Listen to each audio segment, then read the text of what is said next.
নমস্কার, আপনারা দেখছেন বাংলা বার্তা ইউটিউব চ্যানেল। জানাবো আজকের বাছাই করা কিছু গুরুত্বপূর্ণ খবর। প্রধান সংবাদগুলি জানার আগে শুরুতেই দেখে নিন আজকের হেডলাইন্স। ডি বাবদ খরচ 2 লক্ষ কোটি বলেছিলেন মমতা। পাল্টা সরকারি কর্মীদের নেতা যা হিসেব দিলেন সরকার। গুজরাটের পুরো ভোটে বিজেপিকে চমকে দিল সমাজবাদী পার্টি। মোদী বললেন, কত টাকা পেনশন পাবেন অরবিন্দ কেজরিওয়াল? জেনে নিন গাড়ি বাড়ি সহ কি কি সুবিধা পেতে চলেছেন দিল্লির প্রাক্তন মুখ্যমন্ত্রী। মমতার মৃত্যু কুম্ভ মন্তব্যের কড়া জবাব দিলেন যোগী আদিত্যনাথ, সমর্থন করলেন অখিলেশ।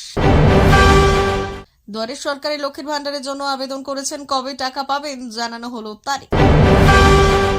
মহাকুম্ভের সাধুরা 2026 সালের ভবিষ্যৎবাণী করেছিলেন মমতা কি মৃত্যু কুম্ভে আটকে আছেন? উত্তেজনা আরও বাড়বে। তৃণমূল যে জঙ্গির সরকার তার প্রমাণ দিন, না হলে হাঁটু গেড়ে ক্ষমা চান। 50 কিলোমিটার বেগে ধেয়ে আসছে ঝড়, কলকাতা সহ দক্ষিণবঙ্গের সতর্কতা জারি। আবহাওয়ার মেগা আপডেট। প্রিয় দর্শক, আপনি যদি আমাদের চ্যানেলে নতুন হয়ে থাকেন তাহলে আমাদের চ্যানেলটিকে সাবস্ক্রাইব করে পাশে থাকা বেল আইকনটি ক্লিক করে রাখুন পরবর্তী খবরের আপডেটগুলো সবার প্রথমে পেতে। আসছি বিস্তারিত খবরে। ডিএ নিয়ে টানা পড়েন অব্যাহত। 2025-26 অর্থবর্ষের বাজেটে বাংলার সরকারি কর্মীদের জন্য 4% ডিএ বৃদ্ধি করেছে মমতা সরকার।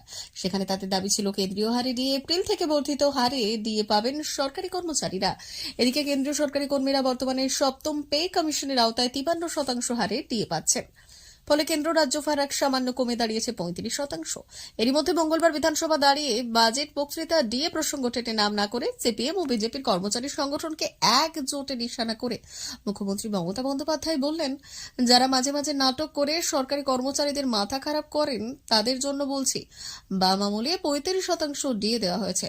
সেখানে 2011 সাল থেকে ডিএ বাবদ 2025-26 সাল পর্যন্ত রাজ্য সরকারের খরচ বেড়ে দাঁড়াবে 2 লক্ষ কোটি। জোর গলায় মমতা বললেন, 2019 সালে আমরাই ষষ্ঠ বেতন কমিশন চালু করেছি।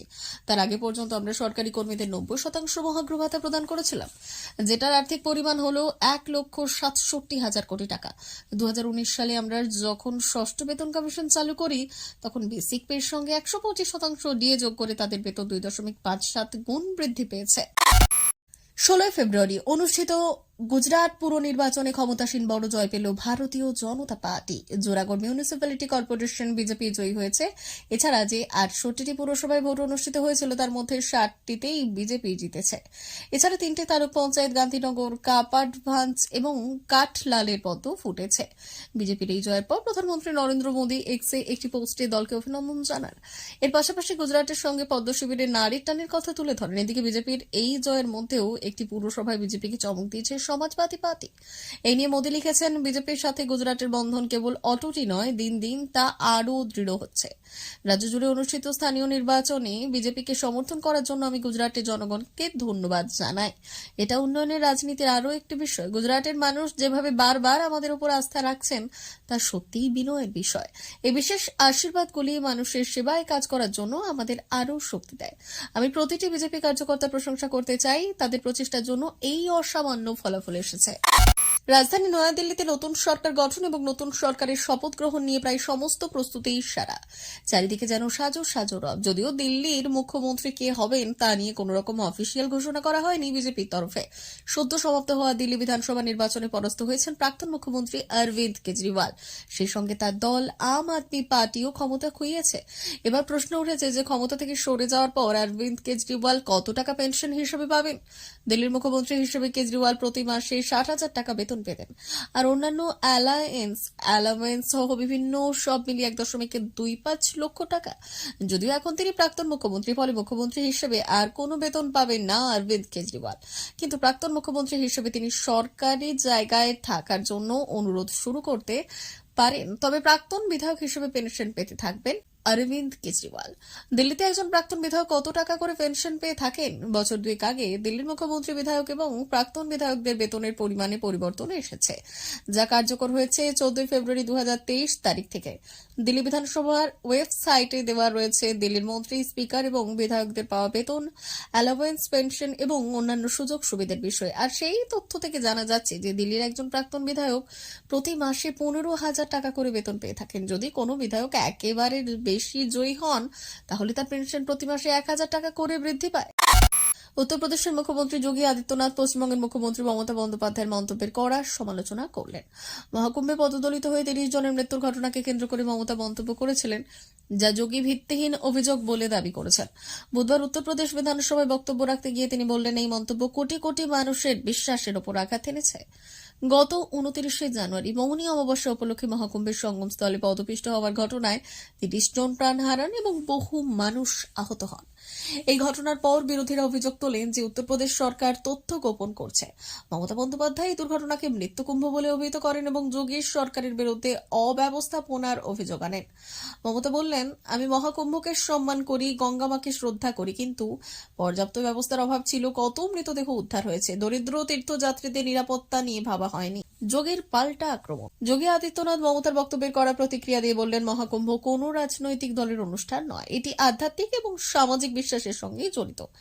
৫৬ কোটিরও বেশি মানুষ সেখানে স্নান করেছেন, অথচ এই পবিত্র আয়োজককে রাজনৈতিক রং দেওয়া হচ্ছে। তিনি নিহতদের পরিবারের প্রতি সমবেদনা জানিয়ে বললেন, সরকার তাদের পাশে আছে এবং সম্ভাব্য সব ধরনের সাহায্য করবে, তবে এটিকে রাজনৈতিক বিতর্কের বিষয় বানানোর কোনো প্রয়োজন নেই। ১ ফেব্রুয়ারি দুয়ারে সরকার ক্যাম্প শেষ হয়েছে। এই ক্যাম্পের মাধ্যমে পশ্চিমবঙ্গের বহু মানুষ বিভিন্ন সরকারি পরিষেবার জন্য আবেদন সম্পন্ন করেছে। লক্ষ্মীর ভান্ডার প্রকল্পে বহু নতুন মহিলা এবার আবেদন করেছিলেন। জেনে নিন কবে পাবেন টাকা। মমতা সরকার ক্ষমতায় আসার পর থেকে একের পর এক সমাজসেবামূলক প্রকল্প চালু হয়েছে। এই সকল প্রকল্পের মধ্যে আছে বিধবা ভাতা, লক্ষ্মীর ভান্ডার, কন্যাশ্রী, তরুণের স্বপ্নের মতো একাধিক প্রকল্প। রাজ্যে মহিলারা লক্ষ্মীর ভান্ডার প্রকল্পে মাসে ১,০০০ টাকা এবং তপশিলি মহিলারা ১,২০০ টাকা করে পেয়ে থাকেন। অনেকেই দুয়ারে সরকার কর্মসূচিতে লক্ষ্মীর ভান্ডার প্রকল্পে আবেদন করেছেন। কবে থেকে তাদের অ্যাকাউন্টে ঢুকবে টাকা, জেনে নিন গুরুত্বপূর্ণ কিছু তথ্য। আবেদন করার পর প্রাথমিক প্রশ্ন থেকেই যায় যে কবে থেকে এই প্রকল্পের টাকা পাবেন। এবার এই প্রশ্নের উত্তর নিজেই ঘরে বসে জানতে পারবেন আপনারা। সরকারি লক্ষ্মীর ভান্ডার প্রকল্পের মাধ্যমে রাজ্যের প্রতিটি মহিলা প্রতি মাসে নির্দিষ্ট পরিমাণে আর্থিক সহায়তা পান। আপনার আবেদনপত্রের বর্তমান অবস্থা এখন আপনি ঘরে বসে অনলাইনের মাধ্যমে জেনে নিতে পারবেন। এর জন্য আপনাকে বিভিন্ন ধাপ অনুসরণ করে চলতে হবে। পশ্চিমবঙ্গের মুখ্যমন্ত্রী মমতা বন্দ্যোপাধ্যায় মহাকুম্ভে পদদলিত হয়ে মৃত্যুর কথা উল্লেখ করে এটিকে মৃত্যু কুম্ভ বলে অভিহিত করেছে। কিন্তু এই কথা বলে তিনি কেবল বিজেপির লক্ষ্যবস্তুকে পরিণত হয়নি, বরং সাধু সন্তরাও তার বিরুদ্ধে সরব হয়েছিলেন। মহাকুম্ভের সাধু সন্তরা এমনকি তার বিরুদ্ধে ভবিষ্যৎবাণীও করেছেন। ঘোষণা করা হয়েছিল যে ২০২৬ সালে মমতা বন্দ্যোপাধ্যায়ের জন্য রাজনৈতিক মৃত্যুকুম্ভ আসতে চলেছে। এখন তার টেনশন নিশ্চিতভাবে বেড়ে যাবে। ২০২৬ সালে পশ্চিমবঙ্গে বিধানসভা নির্বাচন অনুষ্ঠিত হবে। এমন পরিস্থিতিতে মমতা বন্দ্যোপাধ্যায়ের বক্তব্যের সাথে রাজনৈতিক অর্থ যুক্ত করা হচ্ছে।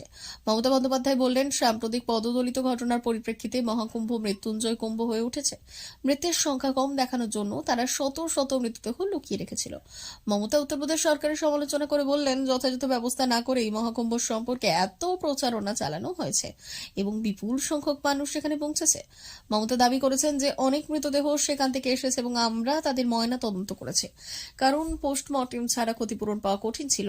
যখন মমতাকে জিজ্ঞাসা করা হয়েছিল যে তিনি কেন মহাকুম্ভ স্নান করতে যাননি, তখন তিনি বললেন, সাধারণ মানুষ যাতে কোনো অসুবিধার সম্মুখীন না হয় সেজন্য আমি স্নান এড়িয়ে চলেছি। মঙ্গলবার মুখ্যমন্ত্রীর বিরুদ্ধে জঙ্গি যোগের অভিযোগ তুলেছিলেন নন্দীগ্রামের বিজেপি বিধায়ক শুভেন্দু অধিকারী। এমনকি তৃণমূল সরকারকে জঙ্গি সরকার বলেও নিশানা করেছিলেন। এরপরই পাল্টা জবাব দিলেন মমতা বন্দ্যোপাধ্যায়। এমনকি তিনি বিজেপির কাজে এই অভিযোগের সপক্ষে প্রমাণ দাবি করেছেন। বিরোধী দলনেতার বিরুদ্ধে চ্যালেঞ্জ নিয়ে মমতা বললেন, অভিযোগ প্রমাণ করতে পারলে তিনি মুখ্যমন্ত্রীর পদ থেকে পদত্যাগ করবেন। বুধবার ফের একই ইস্যুতে সোচ্চার হলেন তৃণমূলের রাজ্য সাধারণ সম্পাদক কুণাল ঘোষ। শুভেন্দু জঙ্গি সরকার প্রকল্পের পাল্টা হিসেব কুণাল বললেন, হয় প্রমাণ দিন, না হলে হাঁটু গেড়ে বসে ক্ষমা চান। শুভেন্দুর এই জঙ্গি সরকার মন্তব্য নিয়ে সরাসরি কুণাল হুঁশিয়ারি দিয়ে বললেন, ২৪ ঘন্টা সময় নিলাম, তার মধ্যে অভিযোগ প্রমাণ করুন, না হলে হাঁটু গেড়ে বসে ক্ষমা চান। বলুন, মুখ ফসকে বেরিয়ে গিয়েছে। ভবানীপুরের দিকে তাকালেই চোখ ঝলসে যাবে শুভেন্দুর। জামানত বাজেয়াপ্ত হবে। প্রসঙ্গত, চলতি বাজেট অধিবেশনে অধ্যক্ষের দিকে কাগজ ছোড়েন রাজ্যের বিরোধী দলনেতা শুভেন্দু অধিকারী। মুখ্যমন্ত্রী ও তৃণমূল সরকারকে নিশানা করেছিলেন তিনি। এরপরই তাকে সাসপেন্ড করেন স্পিকার। দুপুর থেকে দক্ষিণবঙ্গের অধিকাংশ জেলায় শুরু হয়েছে বৃষ্টি। এরই মধ্যে কলকাতা সহ দক্ষিণবঙ্গের সমস্ত জেলায় বজ্রবিদ্যুৎ সহ বৃষ্টির পূর্বাভাস জারি করল আলিপুর আবহাওয়া দপ্তর। বৃষ্টির দোসর হতে পারে ঝোড়ো হাওয়া। কোথাও ঝড়ের গতিবেগে ঘন্টায় ৩০ থেকে ৪০ কিলোমিটার, আবার কোথাও ঝড়ের বেগ হতে পারে ঘন্টায় ৫০ কিলোমিটার। আজ থেকে টানা বৃষ্টির পূর্বাভাস। কলকাতা সহ দক্ষিণবঙ্গে বজ্রবিদ্যুৎ সহ বৃষ্টির সম্ভাবনা রয়েছে। বিকেলের পর বৃষ্টি শুরু হতে পারে কলকাতায়। পাশাপাশি ঘন্টায় 30 থেকে 40 কিলোমিটার বেগে ঝোড়ো হাওয়া বইতে পারে। দক্ষিণবঙ্গের কোনো কোনো জেলায় আজ ঘন্টায় 40 থেকে 50 কিলোমিটার বেগে ঝোড়ো হাওয়া বইতে পারে। আবহাওয়া দপ্তর সূত্রে খবর, বুধবার থেকে বজ্রবিদ্যুৎ সহ বৃষ্টির সতর্কতা জারি থাকছে দক্ষিণবঙ্গের একাধিক জেলায়। 19 থেকে 20, 22 ও 23 ফেব্রুয়ারি কলকাতা সহ দক্ষিণবঙ্গের সব জেলায় বৃষ্টির সম্ভাবনা। মাঝে 21 তারিখ বৃষ্টি হবে দক্ষিণ 24 পরগনা, পূর্ব মেদিনীপুর, পশ্চিম মেদিনীপুর, বীরভূম এবং মুর্শিদাবাদে। বজ্রবিদ্যুৎ সহ হালকা থেকে মাঝারি বৃষ্টির সম্ভাবনা। প্রিয় দর্শক, এখনকার মতো খবর এই পর্যন্তই। ধন্যবাদ।